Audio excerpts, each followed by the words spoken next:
Good evening, you're watching Estuary News. Coming up, we head to Hull and a service whose clients have complicated needs.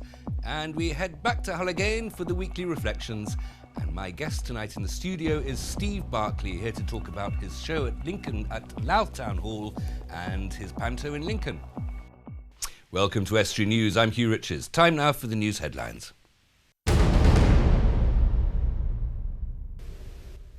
Hello. A Hull charity has criticised local services for not offering enough support for the vulnerable and homeless.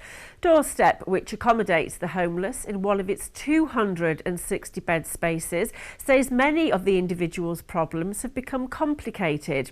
Pete Drinkle, the project director, feels some of the external services do not understand their needs. The issue for us really is that we feel that we're doing it in isolation most of the time. And that the organisations like social services, mental health services and the police, we don't really feel we get the support that we should get in dealing with those issues. Now, whether that's because of lack of resources from their point of view or a lack of understanding that these are the issues that are out there that we're dealing with, I don't know. But the fact of the matter is we really do feel on our own sometimes. This year's Poppy Appeal has got underway. In Grimsby, it was launched by the Mayor of North East Lincolnshire and Nick Fairfax, the county fundraiser. This year, the Royal British Legion hope to raise over £1 million to support the armed forces community. There is a great need throughout Lincolnshire from the armed forces personnel, both serving and the veterans and their widows and families, and we're very pleased that for the generosity of the people of North East Lincolnshire and their support that they give. We raised £870,000 across Lincolnshire as a whole, and Grimsby raised over £40,000 last year, which is a tremendous effort.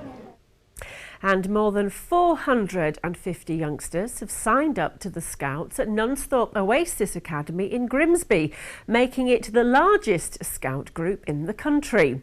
Every Friday, the children undertake an afternoon of challenge and adventure. Activities have ranged from kayaking to learning first aid, and a food bank project is planned for the future. So why Scouting at Oasis Academy Nunsthorpe? Well, it's about trying to capture a real sense of fun and adventure in our young people. It's about personal growth and development. It's about creating within them the important skills for life, preparing them for the 21st century. And that's all from the news.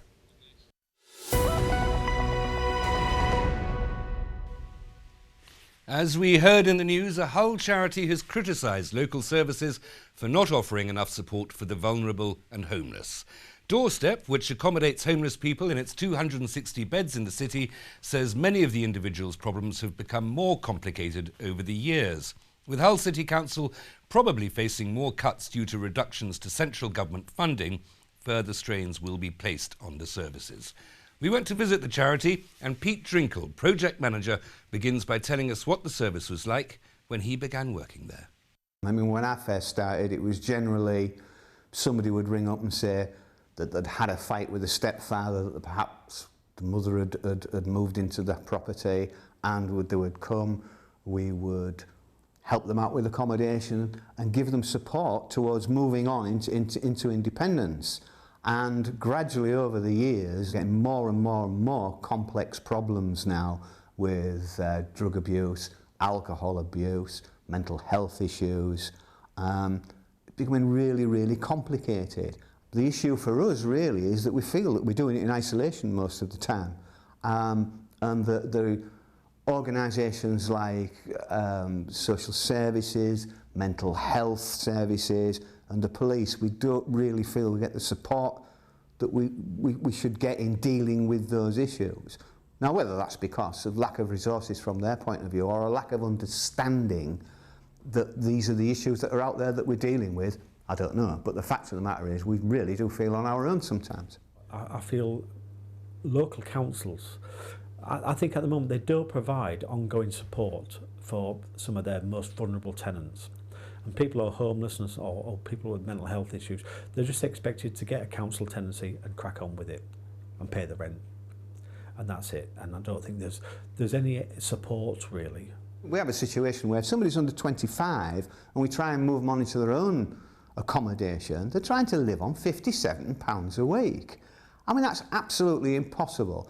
The first thing that they will do is they have to pay 20% towards the council tax. Out of what's left, they've got to furnish the place, energy costs, water rates, feed themselves, clothe themselves. Impossible, impossible. At the moment, I feel it's down to us to get them into a place, put a grant in for them, get their water, gas and electric all sorted for them, and provide 3 months ongoing support. And that's what the council expect from us. And I feel councils don't meet us halfway or don't work with us enough to make sure that tenancies are successful. You're watching Estuary News. Still to come, it'll be time for another weekly reflections, and we'll have all the latest sports and the sports results. Now, my guest tonight would be recognisable if he was sitting here in his usual garb of wig and dress as a pantomime dame. Steve Barclay's been treading the boards for many a year, if I may say so, without being rude. Absolutely. And he's here to talk about his latest ventures, one of which is Songs from the Blitz at Louth Town Hall. Steve, That's thanks right. very much for coming in. Lovely to be here. And for being so very restrained in the way you're dressed today. Of course, you've got to do it. You've got to do it. It's Louth Town Hall, 7th of November. Doors open 7 o'clock for a 7:30 show. It hits from the Blitz, the wartime. Yeah. And Hits from the Blitz, you'll be there performing works, well, the particular names you've got up on your rather splendidly patriotic advertising card Yes. here. Max Miller, George Formby and Tessie O'Shea. Tessie I O'Shea. think we've all heard of Max Miller, of Yeah. course, and George Formby Yeah. and his wonderful, he was a window cleaner. Yeah. But Tessie O'Shea might be a little less familiar to us. Tell us Tessie about her. O'Shea, 2-ton Tessie O'Shea. She had about 3 careers. Big girl, was she? Massive. Right. At one time, and then she lost weight when she was older. But she was the first one ever to sing "I Left My Heart in San Francisco." How good is that? Well, which we all associate with Tony Bennett, from much, not from the 40s at all. But she brought it to Britain, and she brought Slow Boat to China. Such familiar works, and yet we've not heard of her at all. Yeah. Why Songs from the Blitz particularly? And what was? It seems like a bit of a glum time, sudden death coming from the air. Well, because the Blitz, the time of the Blitz, the wartime, evokes memories of comradeship, and it was a sentimental time, and out of it came a lot of variety stars, like we had Itmar on the radio stars, and Max Miller. Well, people like Max Miller, George Formby, the war gave them a boost. Well, I guess there was, not everybody was trying to, it was a community, everything was communal, everybody would join together and everybody was wanting a distraction, so going to live theatre was the great thing to do. They always say they blame the start of the war on Vera Lynn's agent. Do they? I'd heard all sorts of other versions of that. How did Vera Lynn's agent start the war? Well, they always said if you want to know when the war's going to start, watch if you can see Vera Lynn gargling. That's it. That's a sign. She was the great Forces sweetheart, of course. Still wasn't is, she? yeah, still is. Still going strong, Yeah. Dame Vera Lynn. Now, you've got another show as well. You're famous as a pantomime dame. Yeah, I suppose I am. You've done much else. I won't want to diminish anything else, but pantomime damehood is your great... I love it. I'm at the Theatre Royal Lincoln, appearing in Sleeping Beauty from the 7th of December with Vicky Michelle from Hello Hello, Peter Amory from Emmerdale, and Martin Daniels, Brother Water Rat, Martin Daniels. And how long is that season? Panto usually goes on through to January, 6 weeks, February? Yeah, So it'll be 6 weeks. just about up to a little bit after Christmas, I guess. Yes, but we'll be rehearsing, of course, so that's 8 weeks. Okay. And it's Sleeping Beauty? Sleeping Beauty. And I'm the dame. I haven't seen the script yet, but I believe I'm kind of a nursey type. I'm looking after people. Okay. We must talk about this tradition of pantomime dames. Yeah. Why do we think it's such fun? It's such a strange Because thing to it do, is and yet fun. we love it. Well, they love it because the way that I'm a comedian, that's my job, and it's far better if it's a comedian with a frock on, because he does funny things. If the scenery falls down, he'll do something, because that's how we train.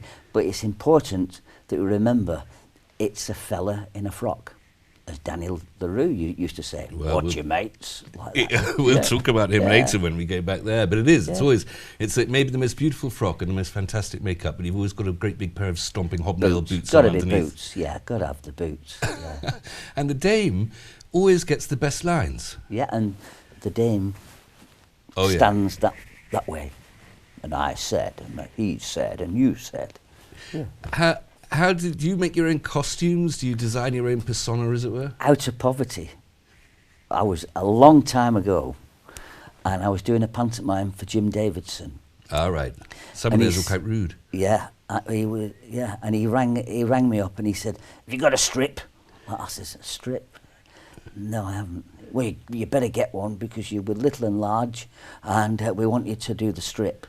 I didn't have a strip, and I had no money. Steve, I'll just stop you there for a minute, but come back after the break, when we will be visiting the Associate Minister Lee McMunn of St John Newland in Hull to bring us today's reflections, and we'll have all the latest local sports news and results.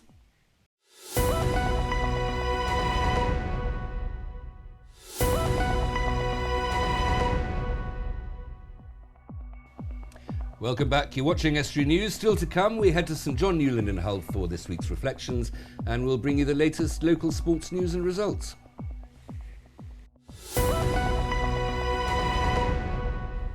Still with me talking about his show Hits from the Blitz is Steve Barclay, also talking about his long career as a pantomime dame, among other things. Yes. We were just saying you'd make your own costumes, largely out of poverty.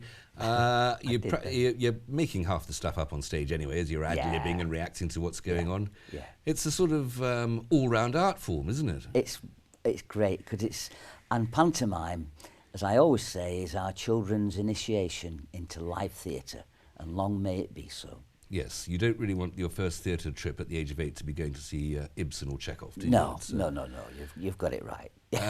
You've been doing this a long time. You've been doing it in, I would imagine, pretty much every theatre in Britain. 40 years. 40 years. Yeah. Cruise ships. Cruise ships, pantomime, radio, TV. Written songs for stars, and I've written songs for myself. And you've worked with some of the big stars as well, haven't you? Yeah. You mentioned Danny LaRue earlier on. I suppose if you're of a certain generation in this country, whenever you think of a man wearing a dress, Danny LaRue is probably the name that comes to you. Well, they say he made drag respectable, didn't he? Yeah, he made it classy. And he also made and lost fortunes out of it. Fortunes, but he kept his talent, as he always said. Yes, well... He was a lovely man. I worked with him I was his supporting comedian for close on 15 years, and out of that learnt a tremendous amount about performing from him. You're such a man of the theatre, aren't you? This is the idea of revue and variety and cabaret. Yeah. Is that still thriving in Britain? It's thriving if you make it thrive. You see, like this is what we're doing with Hits from the Blitz at the Town Hall. We're giving them a show. They've not had shows there for a long time, I believe. Not at the Town Hall, no. So we're doing Hits from the Blitz, 7th of November. It'd be great. And what songs can we expect there that we love and we're Kiss Me familiar with? Goodnight, Sergeant Major, Bless 'Em All, Cleaning Windows, Leaning on a Lamppost. And we've got a lovely ventriloquist called Al Simmons and Denny. He's another water rat. You'll also be there with Julia Burnett as well. From Louth. She's from Louth, local girl, but she lives in London now. Right. Yeah. Singing as well? Sally and stuff like that. Gracie Fields, Vera Lynn. Okay. Yeah. That sounds absolutely fantastic. Yeah. And you mentioned drag there for Danny LaRue. Is drag and being a pantomime dame aren't quite the same thing? Not quite. But I do it in my own traditional way, and we have our own thoughts about the campology of it. The campology? Yeah, a little bit of camp is good. A little Right. bit of camp. But when it's too much, for me, it should be a fella in a frock. Yeah. that's the gag. Is this a career you'd be recommending? How does one, if one wants to get a career as a dame, or really just on the stage generally, not straight acting, but on the stage, would you recommend it for people nowadays? It's changed. It's changed. You have to study now. You know, the openings are not there like they were for me. I feel sorry for the youngsters. I've got a little girl called Beatrice, and she's oozing with talent, but we don't know where to take her. Well, I suppose in what I will respectfully call the good old days, there were enough shows on in every town that you learnt on the job, as it were, did you? There was places to be bad. They used to say, there's nowhere to be bad. That's a showbiz saying. And that's very true. Now you've got to be excellent straight away. And you can't really, where you could go to RADA if you want to go and play Hamlet for the rest of your life, there's no way you can really go and train as a comedian, or you just wind up doing a television show, don't you? Yeah, but they're doing. I like some of the younger ones. I like the alternative comedians. Let's just recap. Hits from the Blitz, Louth Town Hall. That's it. And that's on the Saturday, 7th of November. Lovely. Pantomime season in Lincoln for you as well. That's great. Steve, thank you so much for coming and break a leg. Yeah, thank you.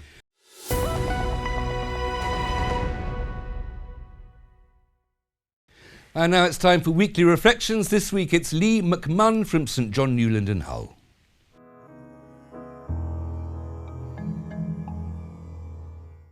It's very easy to misunderstand what the cross is all about, but for Christians the cross is really important.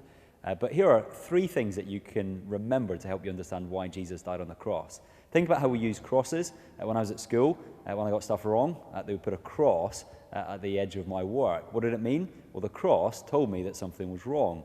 It's the same with the cross of Jesus. It tells us first that something is wrong with us. But not just that. Think about what happens when you write a letter, write a text, someone you love. What do you put at the end? You put crosses. The same with the cross of Jesus. It's a sign of God's love for us, according to the Bible. But what else? And this is the cheesy one. What happens when kids dress up as pirates, look at maps? They're looking for the X, the cross, because that marks the treasure. And for a Christian, what we know is that the true treasure of the Christian faith is all about the cross. Joining me on the sofa now is Emma Lingard to look through some of the weekend's news stories. Emma, what have you found? Right, well, first off, a story we covered, I think about a month ago, about the motor project, which is based in King Edward Street in Grimsby. It's closing. We did an appeal because they were looking for money to keep them going. Basically, they needed sort of like £75,000 a year to pay the bills and keep afloat.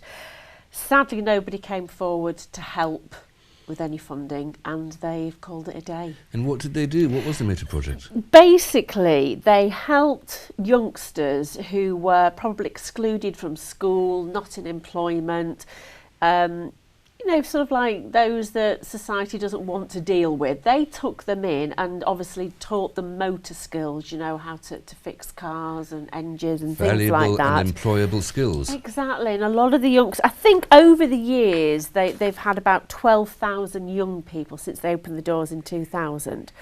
And those people have obviously moved on to other things. They've given them, like you said, the skills. But sadly now that's it. It's done, dusted. And I know John, when I interviewed him, the manager down there, and the guys will be gutted. It's closed its doors. Very sad really story. Sad that charities had to go. It's a sad loss, that one. It is very sad indeed. Next. Britain's Got Talent. It has. You and I were were judging. I was enormously impressed. Grimsby certainly has talent. Brilliant singers, weren't they? Entertainers there. Yeah. Well, it seems Lorraine Bowen, who was one of the people on Britain's Got Talent, sang a song about apple crumble. A very fine topic for singing. But her first gig after Britain's Got Talent was performing at Hull Pride. It's the first time she'd been at Hull. She was a bit disappointed because she thought she was going to sunnier climes. Right. Better research required there, I think. The city has made her put pen to paper for her next track, which is called Give My Love to Hull. And in it, she pays tribute to all things she loves about the city. Wonderful. Including chip spice. Well, that chip spice is one of the best things about the city. And because, obviously, Hull's City of Culture, she thought it was quite apt to do this. I think this is the first of a great deal of artistic respect for Hull that we'll be seeing in the next 2 years or so. Hopefully, yeah. So, I mean, I've not heard the song, but yeah, she's clearly writing about it, and we'll have to listen to that, won't we? You have something about an asteroid. I do. I went to see The Martian the other night, so it was quite interesting, this one, because this is an asteroid nicknamed the Giant Pumpkin, right, which is 300,000 miles from Earth, but it's going to pass us on Halloween. Very close. According to NASA, that is very close, and if Okay. it was on collision for Earth, we wouldn't be here. Well, I think we'd be reporting that at the top of the news, but yes. Armageddon imminent on Halloween. It is, But yes. that's a Halloween pumpkin. A Halloween pumpkin, yeah, and it'll make its closest approach on the 31st of October, about 5:05 GMT. Emma, thank you very much. We'll look forward to that. Time now for the sport.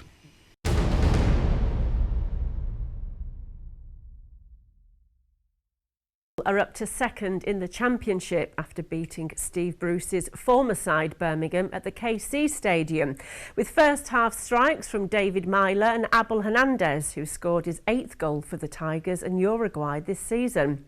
Paddy Madden scored twice and Gary McSheffrey scored the goals as Scunthorpe won 3-0 away at Chesterfield. Madden now has 10 goals for the season, which makes him the top goal scorer in League One. Grimsby booked their place in the first round proper of the FA Cup as they overcame a potential tricky tie with a 4-1 victory over Harrogate Town. The Mariners bounced back after falling behind, with Padraig Armand scoring twice and further goals from Nathan Arnold and Omar Bogle. Hoping to join them in the next round are North Ferriby, who must beat Stalybridge Celtic in a replay on Wednesday after they conceded a late equaliser to draw 1-1 in the initial tie on Saturday. If the Villagers manage to win, it'll be the first time the club has managed to get this far in the competition. And 2 Brig karate students have brought home gold after becoming world champions. The youngsters from the town's martial arts school represented England in the World Championships held in Rugby. Jack Rhodes came first in the boys' musical weapons and Natasha Erdley was first in the girls' creative forms and creative weapons. Thanks, Emma. That's all for tonight. If you have a news story for us, then please visit our Facebook or Twitter pages. Email news@estuary.tv or phone Grimsby 01472 3155553. Until tomorrow, good evening. Estuary TV weather, sponsored by Rix Petroleum, your local family-owned heating oil supplier this winter.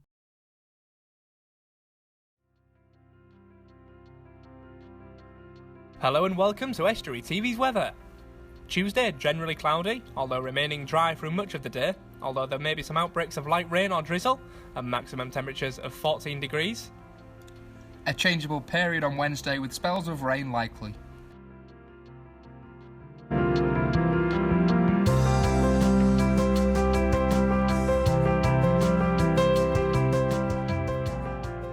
Rix, servicing the region's oil boilers this winter from a name you can trust. Get in touch at rix.co.uk or call us on 01482 838383.